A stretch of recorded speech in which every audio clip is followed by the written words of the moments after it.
Coming up on Trench Life, it's Conference Championship Week. Now we're breaking down the big one in the Big Ten as Indiana and Ohio State square it on up. Plus, we've got another great announcement coming. Trench Life starts now. Let's eat!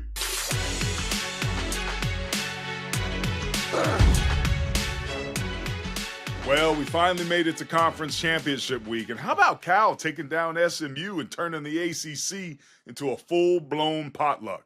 Anyway, a ton of big matchups on the menu this weekend. But before we dive in, tap that like and subscribe button below. We've got a great big announcement coming next week. Wednesday night at 8 p.m. Eastern, we're going live right here on the JMA YouTube channel to announce this year's finalists. We'll have special guests, big ugly spotlights, and breakdowns. And if history tells us anything, some sort of food debate's probably inevitable. And yes, for the record, pineapple still belongs on pizza. Big men like sweet and savory. Don't hate, just like we can't fight our nature. But back to this week. It's time for our Big Ugly Spotlight presented by Don Joy. One of the things Indiana's offensive line does such a good job of is their combination blocks. Now this guy right here, he can run through, he can go here, they can spike it, they can do a lot of different things. Look at all those lines there. You got to be on your game to know what it is you're going to do. So keep your eye on the right guard and right tackle who do an excellent job of sorting through the trash, as I like to say. Boom. The defensive lineman goes down inside, so they get down. Now when you look right here, you're thinking, man, that guard's got his head down. He can't see. He's not going to be able to see this linebacker who's going to be able to run inside. But that's not the case because of good fundamentals. He keeps his eyes up and boom, they coordinate. And now you've got some eyes on this guy. The tackle communicates to the guard to come off and they switch this up beautifully. And instead of running through and making a tackle, bang, they end up where it is they want to be and create a nice wall so that you can get your back to the outside edge. And this is why Indiana's had over 6 games with 300 yards rushing.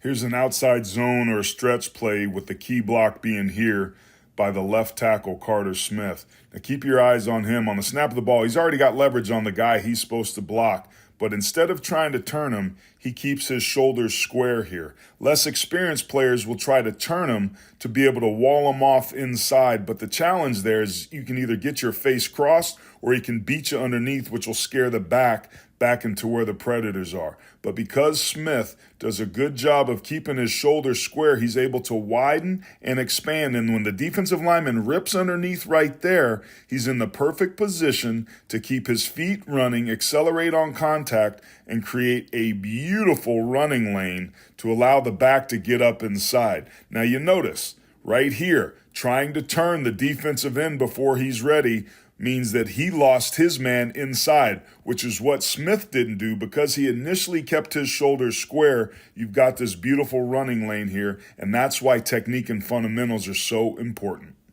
Getting each play started and having a chance to be successful is critical for any offensive line. Now here, Indiana does a good job of being disciplined and understanding what the assignments are so that they don't chase space or see ghosts. Now I know that doesn't seem like it's much, but when that happens on the fly, you have to be able to pick this up in real time, and they do a good job of it. Now, what Purdue's done is they brought this guy down. This is the safety. He's unaccounted for. You have too many people in the hole, so you're hoping that your back can beat him one-on-one, and that's exactly what happens here. Bam! This all happens fast. The key block being the left guard here, who's initially stepping out to work with the tackle up to this guy, but because the linebacker slants inside, the left guard comes back to work with the center in real time and is able to pick this up to create the space necessary for a nice 6-yard gain. Seeing things through one pair of eyes is critical when you're playing offensive line. And watch Pat Coogan here, the center. He's communicating to Mendoza.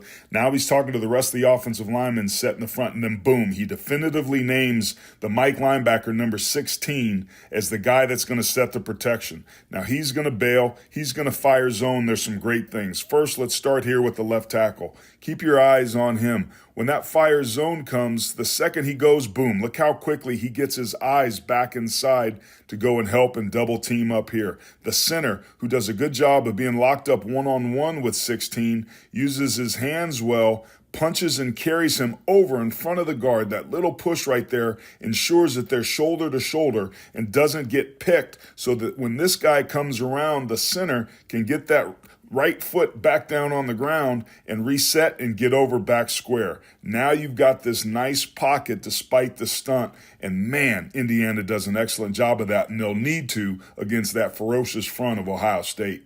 On the other side, the Buckeyes are chasing a repeat title, but just like everything worth having, it starts in the trenches on Saturday.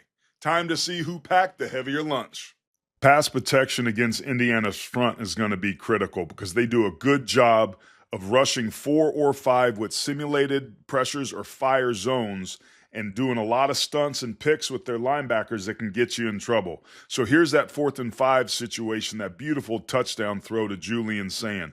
Wide sets on the right side and the left side, so it's critical that everybody sets with good fundamentals. The key block here, in my opinion, is going to be this left guard, because keep your eye on him. He's got a wide 3. He sets, but he doesn't panic.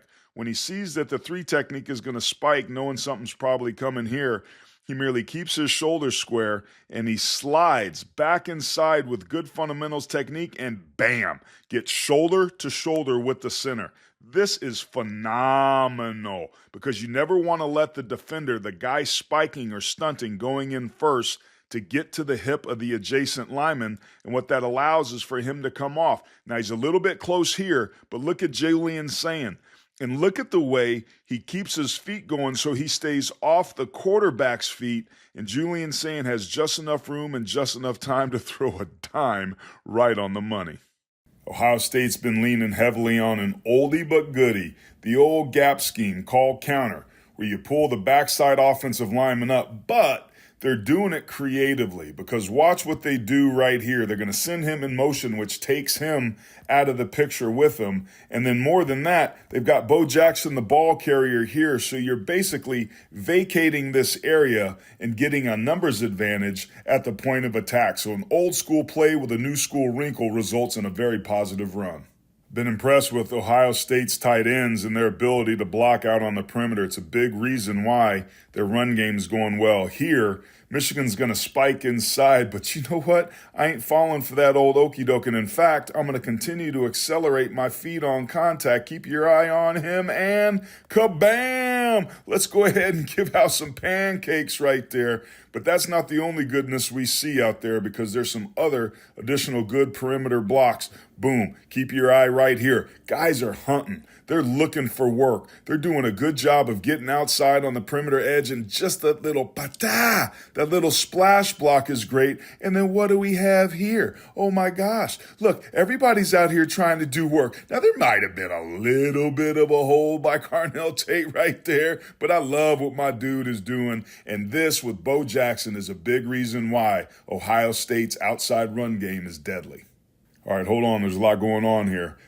Michigan's going to dislocate this player here, which means he's going to slant inside. So that offensive left tackle's got to be careful that that's going to take place. That also means he's going to slant here. But what's happening is these two are going to be working up to this backer. So it's really important that the center knows what he's doing, because he's got to keep eyes on his backer, but know that he's also possibly got to help. These two are going to be manned up right here. But remember, on the snap of the ball, crazy things happen. So when the ball gets snapped, boom, as expected, they are slanting towards the boundary. Everybody's going inside, so it means you have to have good pad level and make good decisions. The key block is right here, in my opinion, by the center. Does a good job of not chasing, and watch as he comes back, boom, and helps out with the guard to be able to protect him and then come back up on the backer. One of the really, really nice runs that they've had between tackles. The thing I'm noticing about Ohio State is they like the perimeter runs, but if they can block like this against Indiana inside, boy, they gonna be hunting.